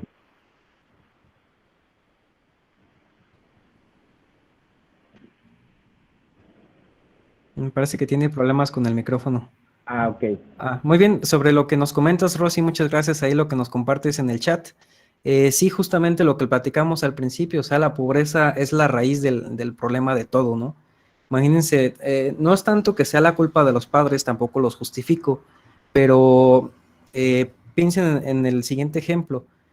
Ustedes, si yo les diera a elegir que no tuvieran la posibilidad, por ejemplo, de conseguir dinero para comer en el día, y les diera dos opciones, oye, ¿qué eliges? ¿Te vas a la escuela o te vas a trabajar y te doy dinero para que comas, para que le des de comer a tu familia? ¿Qué es lo que haces? Pues instintivamente pues, es bastante fácil de responder, ¿no? Pues te vas por lo que te va a dar de comer. Lo decía por ahí el maestro Julio, las necesidades básicas no son poca cosa, son cosas que te permiten sobrevivir. El cuerpo instintivamente te va a orientar a que hagas ese tipo de cosas que te van a mantener en la existencia, ¿sí? Que es, por ejemplo, comer, conseguir comida, conseguir dinero para comprar comida, para mantener a tu familia. Entonces, no es tanto culpa de los papás, y nuevamente lo repito, no los justifico, pero digo, ok, los papás están involucrados en un montón de problemas socioeconómicos, sanitarios, tienen que atender a más personas. Ya ven, existe este esquema de machismo donde el papá pues siempre es el que trabaja, la mamá es el que atiende la casa, y no solamente tiene que atender casa, sino que tiene que atender un montón de problemas, y después tener que atender las tareas de sus hijos, tener que educarlos.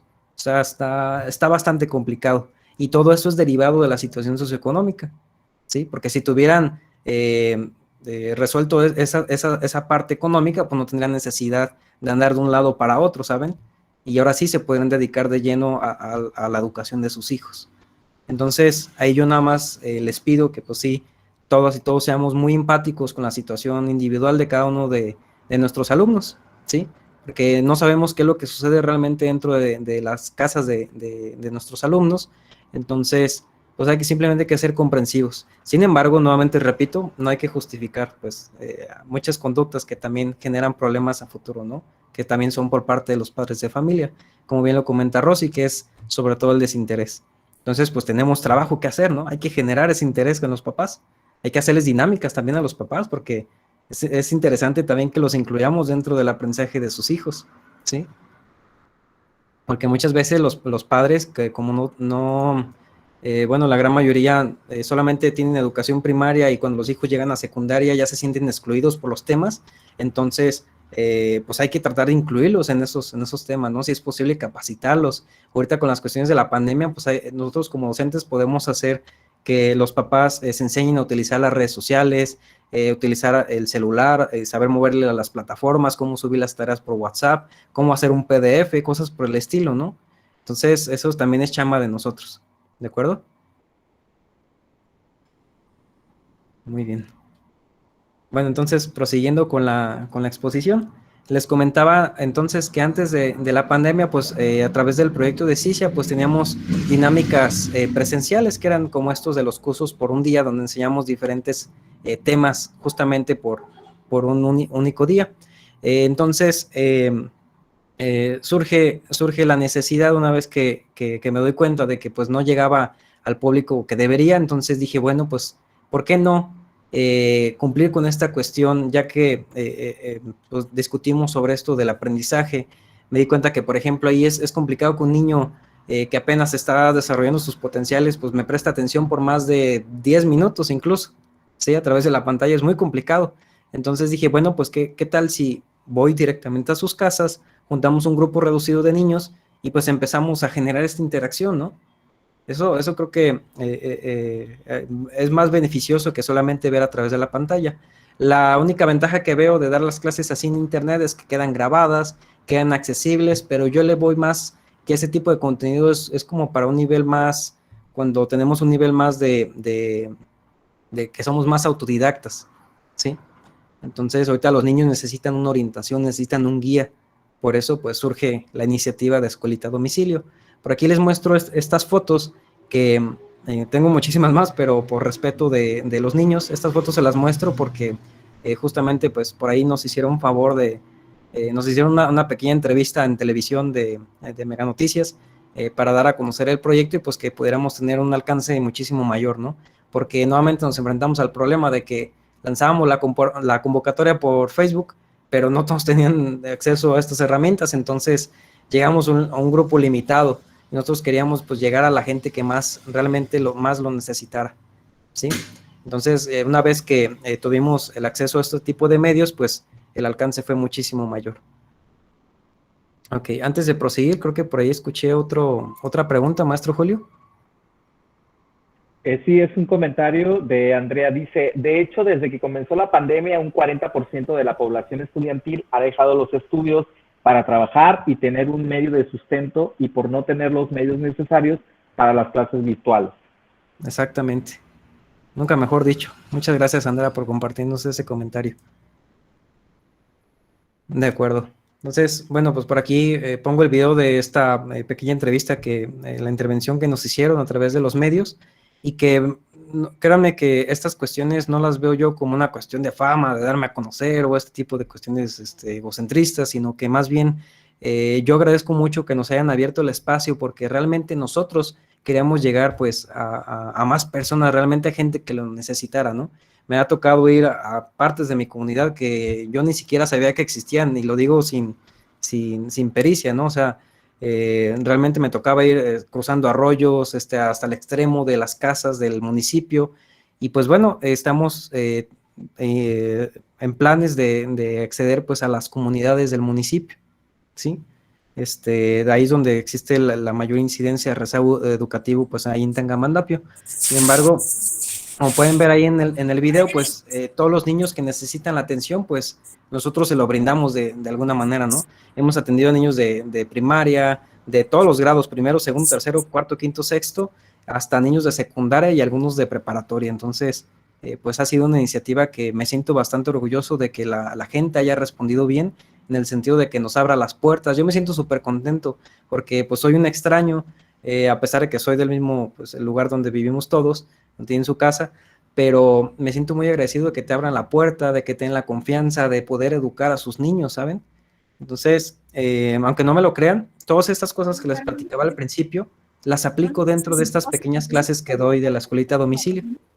Entonces hago mis analogías, que me aviento mis chistes, que changuitos, que plátanos, para enseñar temas complejos, y pues los niños se ve que sí aprenden. Esos son los comentarios que a mí me llenan bastante, de que dicen, bueno, pues es que el profe de matemáticas solamente me manda tarea y realmente no entiendo qué está diciendo. Entonces yo les platico, les comento, mira, es que es esta cosa y esta cosa, puedes hacer esto, oye, ¿has visto este juego en Facebook de matemáticas, que esto y esto? Y pues ya los niños encantados y maravillados, ¿no? Entonces, pues bueno, creo que por ahí escucho alguien que quisiera comentar algo.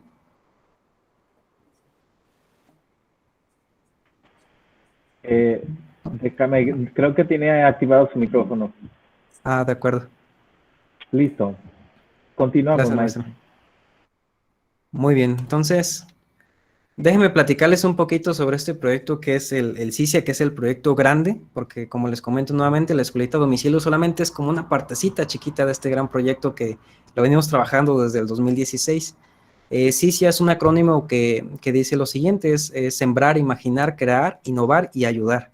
Es como una cadenita de procesos en el que tú, por ejemplo, sembras una idea a través de la divulgación científica, generas que los niños imaginen cosas cuando tú les explicas temas a través de la docencia, cuando ellos crean cosas con ese conocimiento, lo aplican en la vida real, generando proyectos, comienzan pues a innovar, como por ejemplo incluir a los niños en temas científicos que puedan parecer complejos, como esto de una mano robótica con popotes o cosas por el estilo, y los niños pues ya tienen un panorama bastante amplio para poder actuar y generar soluciones pues para el municipio, utilizando pues la ciencia, ¿no? Que eso es básicamente lo que es CICIA.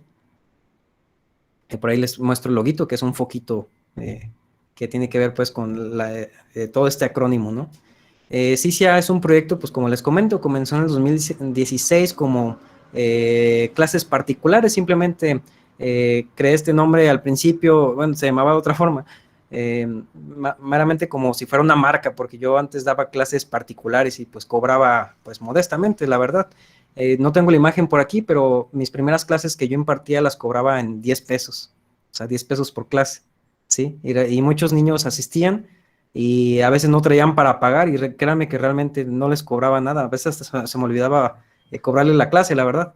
Entonces empezó como esta iniciativa y después fui subiendo un poquito la complejidad de los contenidos, me enfocaba por ejemplo a secundaria, algunos de primaria, algunos de preparatoria, veíamos cosas más complejas, por ejemplo el curso más reciente que tuvimos, mucho antes de la pandemia, que es que está del lado derecho, en donde di un curso especial orientado a la ingeniería biomédica, justamente como una introducción a esta carrera tan maravillosa, que era enfocado principalmente a los chicos de prepa.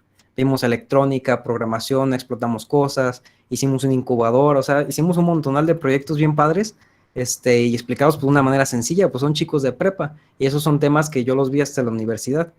Y los temas de primaria, secundaria y preparatoria siempre han sido de regularización. O sea, los chicos no entienden temas matemáticos, pues ahí damos todo el temario que se ve en toda la primaria, en toda la secundaria, en toda la preparatoria, en un tiempo muy reducido, más o menos como un mes.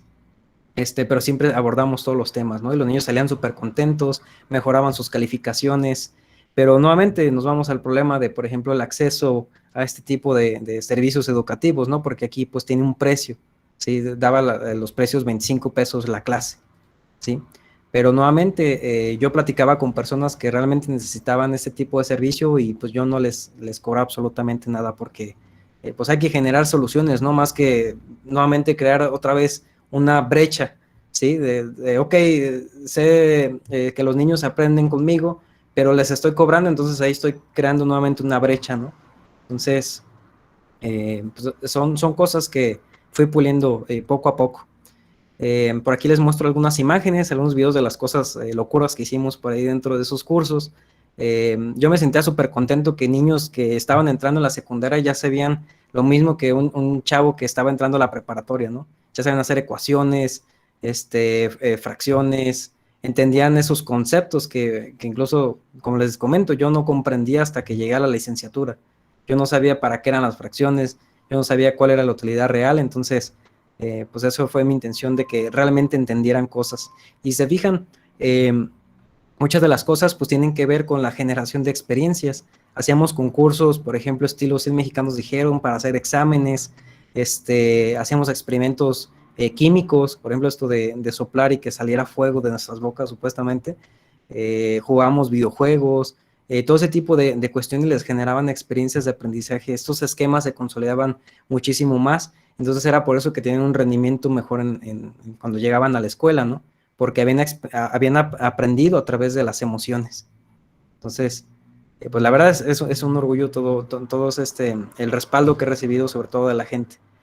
Y entonces aquí les pongo este punto de reflexión de si realmente podemos ayudar a resolver la cuestión del rezago educativo.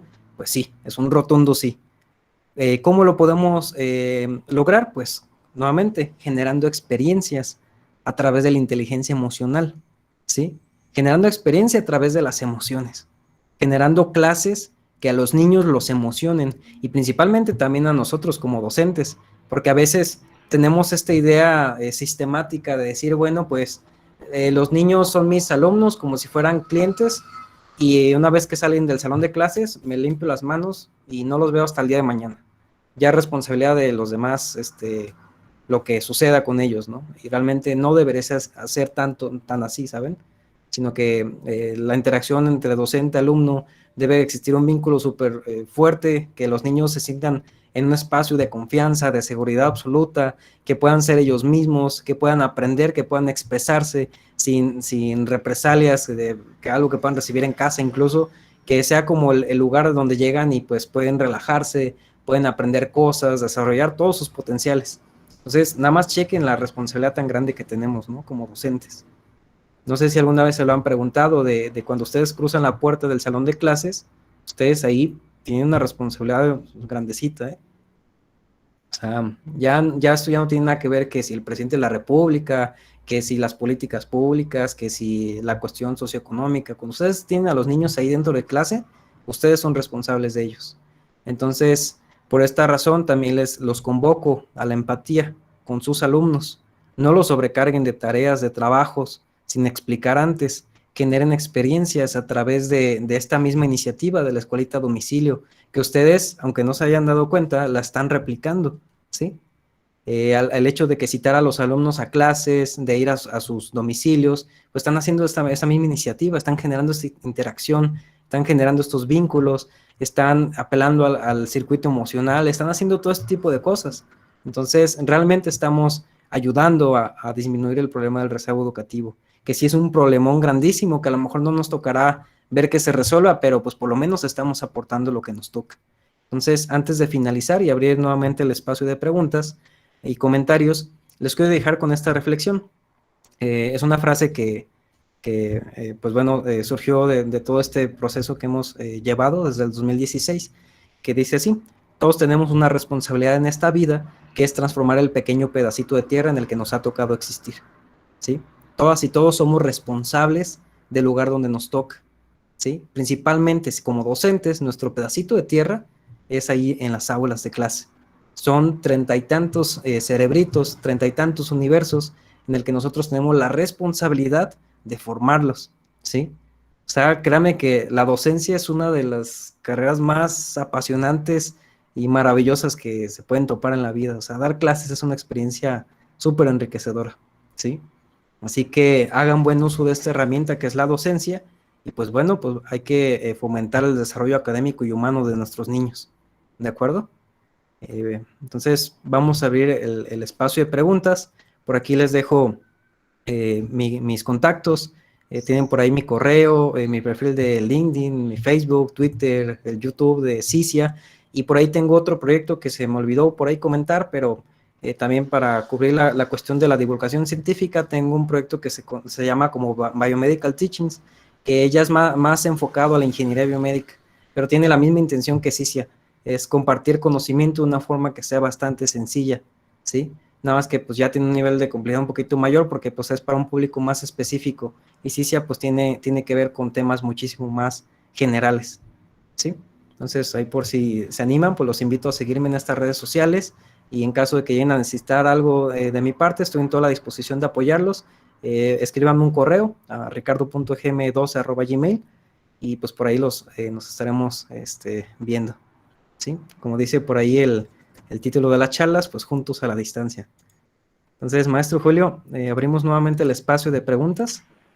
Claro que sí, gracias Ricardo. Bueno, antes de abrir con este espacio, pues me gustaría comentar que efectivamente cierras con una frase bien interesante, ¿no?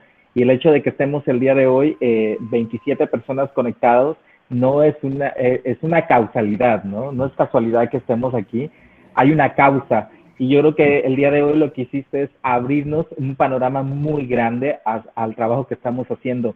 Creo y coincido contigo en que muchos de los que estamos conectados hemos hecho de alguna manera un ejercicio muy parecido al que tú has hecho, pero tu iniciativa es conciencia. Me refiero a que está hecha conciencia y conscientemente, ¿no?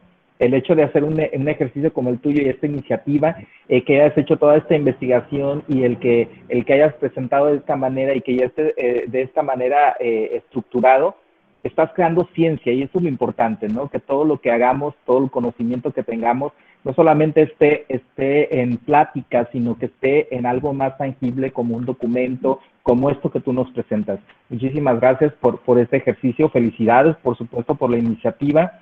Y lo que dices, emoción, así es, ¿no? Cuando nosotros estamos emocionados, emocionamos al otro, porque hay esto que conocemos como las neuronas espejo. Entonces es bien importante que si voy a querer emocionar al alumno, pues tengo que estar emocionado primero yo, ¿no? Exactamente, Muchas gracias. maestro. No, hombre, al contrario, muchísimas gracias por Sí. este recibimiento tan caluroso. Y pues aquí estamos en la disposición de siempre compartir estos conocimientos en la medida de lo posible. Así que pues estaremos contentos de poder volver a participar aquí si se da la oportunidad, maestro Julio. Muchísimas Claro gracias. que sí. Muy bien, bueno, si alguien tiene alguna pregunta, ese es el momento, chicos. Y antes de que hagan la pregunta, nada más les puse en el chat un formulario para aquellos que entraron y no se registraron en el formulario. Es bien importante que lo hagan. Quienes sí lo hicieron, ya no tienen que hacerlo nuevamente, porque es para la emisión de las constancias. Porque he estado revisando a los que están presentes y algunos no hicieron el formulario. Entonces, bien importante, si entraron y no hicieron el formulario, háganlo por favor. Les dejé la liga en el chat. Y pues adelante con sus preguntas, comentarios, felicitaciones, todo lo que sea para bien de esta charla. Adelante, chicos.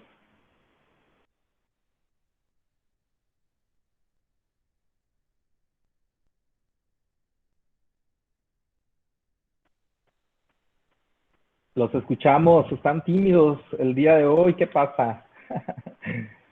Pueden usar el chat también, ¿eh? Adelante. Hola, buenas tardes. Marisela, adelante.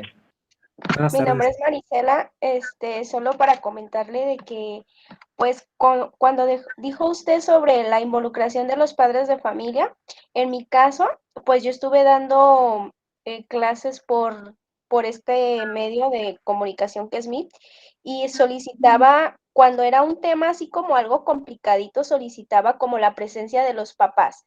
Yo estoy trabajando con niños de 5º grado, entonces pues ya ve que ahí son como fracciones y eso, entonces, cuando yo veía así como un tema, pues algo difícil, solicitaba la presencia de los papás. Tenemos un grupo de WhatsApp y pues por ahí les comentaba, mamás, voy a ver este tema, les pido por favor que se encuentren cerca de los niños por si algo no entienden o algo así, me puedan apoyar. Y pues ahí ya veía yo las mamás que estaban con los niños por medio de este medio, y estaban ahí muy contentas las mamás involucradas. Se me hizo algo así como, pues emocionante, ¿no? Porque igual se involucraron las mamás en los temas, que quizás algunas mamás, como comenta, no tienen pues ese estudio. Quizás algunas mamás solamente estudiaron tercero, cuarto, no sé, y se les hace un poco difícil ese tema, entonces ya pues ayudaba tanto a las mamás como a los hijos. Y pues los quiero felicitar Exactamente. porque me encantó mucho cómo explica eso de la escuelita a domicilio. Yo también tuve por las tardes un club de tareas y pues hubo muchas emociones porque hay niños que van en la misma institución y que ni siquiera se conocen. ¿Sí? Y entonces Exactamente. al momento de estar allí en el club de tareas, ellos preguntaban, ¿y tú vas en la misma escuela? Y decían, sí, ¿y en qué grado vas? Que no te había visto. ¿Sí? Entonces se emocionan al verse. Muchas gracias, maestros. No, hombre, al contrario, y felicitarte a ti, maestra Marisela, por este esfuerzo tan increíble. Y la verdad es que sí, los cambios no los podemos generar si no fomentamos la participación. Yo también la felicito por fomentar la participación de los padres de familia, porque como les digo, o sea, estos temas de las fracciones no es tanto que sean complicados, sino que a veces nos las enseñan de tal forma que se vuelve el caos, ¿no? Pero esta iniciativa me parece interesante para que todos tomemos nota de, por ejemplo, de eso. Ok, vamos a comentar un tema que sea un poquito complicado, pues hay que involucrar a los papás.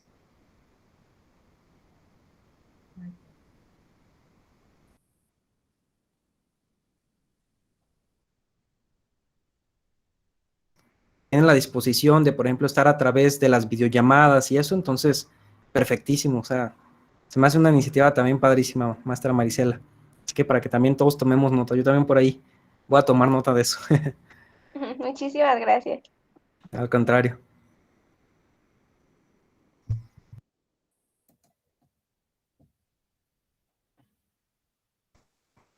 Sí, adelante. María Guadalupe. Bueno, gracias. Buenas noches. Buenas noches. Y bueno, agradecerle primeramente todo el aprendizaje que nos deja esta plática, esta conferencia, porque si bien como maestras iniciamos esta etapa de la pandemia con un desconocimiento total de qué íbamos a hacer y cómo lo íbamos a hacer, porque de un día para otro no regresamos a la escuela en el mes de marzo y que vamos a regresar para abril, que para mayo, y así se fue, y muchos, no, y yo lo digo a manera personal, no teníamos un WhatsApp de los alumnos porque no lo requeríamos, porque íbamos de manera presencial, aunque soy maestra de primaria y de la Universidad Pedagógica, aunque en la primaria tenemos un registro de inscripción donde van los números de teléfono de los niños, de los papás de los niños. Entonces yo me di a la tarea de a partir de ahí hacer un WhatsApp con los papás y empezar a trabajar mandándoles tarea, pero eran muy pocas, nulas, el acercamiento que teníamos con ellos hasta en una videollamada, porque yo trabajo en una colonia pues, marginada en Valencia, segunda sección, entonces los papás no cuentan, pues difícilmente con una computadora, tienen un celular, pero tienen 3 hijos en la escuela y a los 3 les mandaban la tarea por WhatsApp y a lo mejor algunos van en secundaria y era otra dinámica de trabajo. Pues aprendo mucho y cosas que voy a poner en práctica en este ciclo escolar que vamos iniciando. Ayer tuve ese acercamiento con los niños de que les hice la evaluación diagnóstica de manera presencial en un jardín de niños, en el aula de un jardín de niños que me prestaron con todas las medidas y todo lo que ya sabemos, ¿verdad? Entonces sí, seguir con ese acercamiento porque nos hace falta esa parte humana. O sea, podemos mandar esa tarea por el WhatsApp, pero no hay esa retroalimentación. Exactamente. Vi ayer en los niños que ya eran silábicos, que ya empezaban a querer ser silábicos alfabéticos porque tenía primer año, los vi nuevamente en presilábicos. O sea, no hubo esa retroalimentación y eso a que nos lleva a ese rezago educativo. Exactamente. Nosotros, en la escuela, pues la maestra manda, pero pues no lo hagas, al fin que no está yendo. Y de aquí a que le mandemos nosotros los trabajos, va a pasar mucho tiempo. Entonces, ese trabajar de manera conjunta, esa triada, padres de familia, alumnos y maestros, si queremos lograr mejores resultados. Fíjense qué frase tan importante dice aquí la maestra Guadalupe. También la felicito muchísimo por ese esfuerzo tan grande que está haciendo con sus alumnos y justamente, o sea, hay que generar experiencias de los muchachos, hay que darles su retroalimentación, pero sobre todo generar estos vínculos, porque no son solamente niños que pasan simplemente, ¿no? Van a ser alumnos que tenemos la responsabilidad de su crecimiento que les va a afectar toda su vida, ¿no? Entonces hay que tener esa empatía, esa humanidad de atenderlos como se debe, como si fueran incluso hasta nuestros propios hijos, ¿no? Exacto. Así que tener esa empatía sobre todo, y yo también la felicito, maestra Guadalupe, y muchas gracias por compartirnos todas esas experiencias. Por compartirnos sus conocimientos y más que nada por darnos esos tips para mejorar nosotros nuestra manera de trabajar en estos tiempos de pandemia. Hombre, al contrario, muchas gracias. Gracias a usted.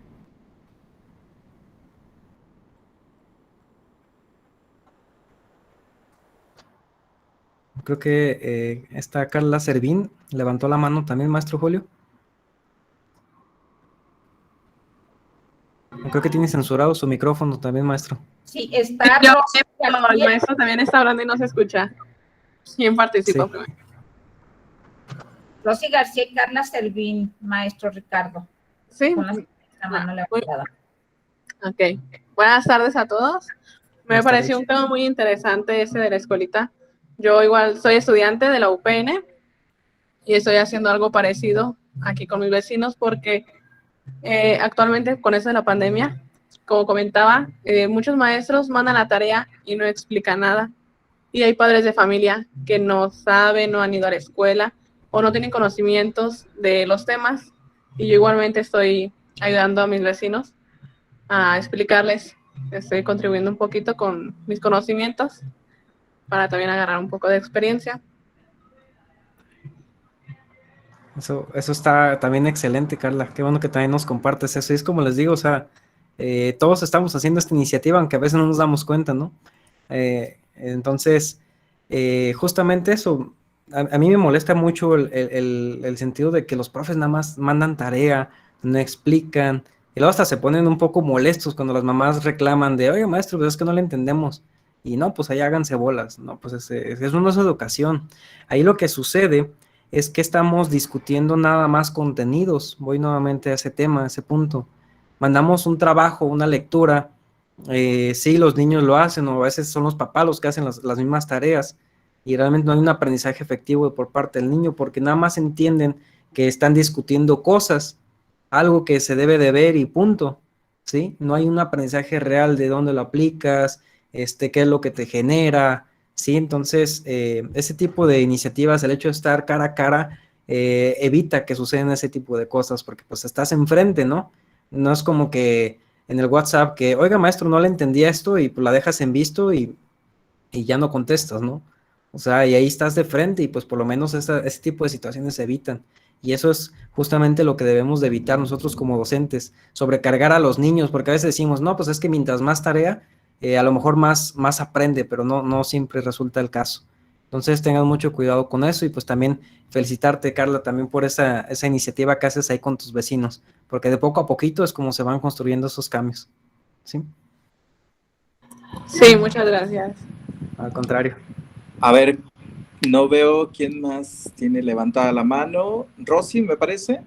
Rosy García, Julio. Rosy García, adelante.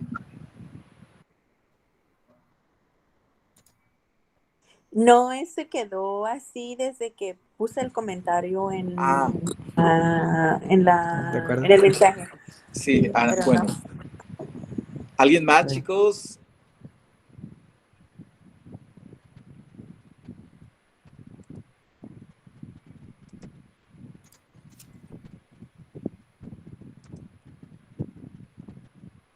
¿No? Muy bien. Bueno, entonces déjenme hacer una presentación del reconocimiento, maestro Ricardo. Muchas gracias, maestro Julio. Muchísimas gracias por haber aceptado la invitación y quiero entregarte este reconocimiento en nombre de la Universidad Pedagógica Nacional, Unidad 162, a través de los departamentos psicopedagógico y movilidad e intercambio. Entregan el presente reconocimiento a el ingeniero biomédico Ricardo Emanuel García Manso por haber impartido la conferencia Escuelita a Domicilio, una iniciativa para combatir el rezago educativo en el marco del ciclo de talleres y conversatorios virtuales juntos a la distancia, dictada el día 23 de septiembre de 2021 vía streaming a toda la comunidad universitaria. Firma la doctora María del Socorro Ramos Ramírez, directora UPN 162, Zamora, Michoacán, México, a 23 de septiembre de 2021. Maestro, muchísimas gracias, de verdad. Creo que lo que nos compartiste el día de hoy es de mucho aprendizaje para todos nosotros. Por el contrario, maestro. Muchas gracias por aquí prestarnos el espacio para compartir estas experiencias y espero que a todas y a todos les haya aportado un poquito en todas estas cuestiones. Y pues estamos en la disposición de podernos ayudarnos como maestros, así que ahí tienen mi contacto para que pudiéramos comunicarnos. Así que muchísimas gracias y a todos y todos por aquí estar presentes. Muchísimas gracias. Muchas gracias, maestro. Muchas gracias. Te hago llegar la constancia. Claro, maestro. Gracias, maestro. Gracias. Chicos, y nuevamente, quien faltó de llenar su formulario, háganlo para entregarle su constancia. Muchas gracias, nos vemos en la próxima. Gracias, buenas noches. Hasta luego, buenas noches, gracias. Gracias, buenas noches. Buenas noches, que estén bien. Igualmente, buenas noches, gracias. Buenas noches, gracias. Buenas noches. Buenas noches a todos. Buenas noches. Buenas noches y muchas gracias. Gracias a ustedes.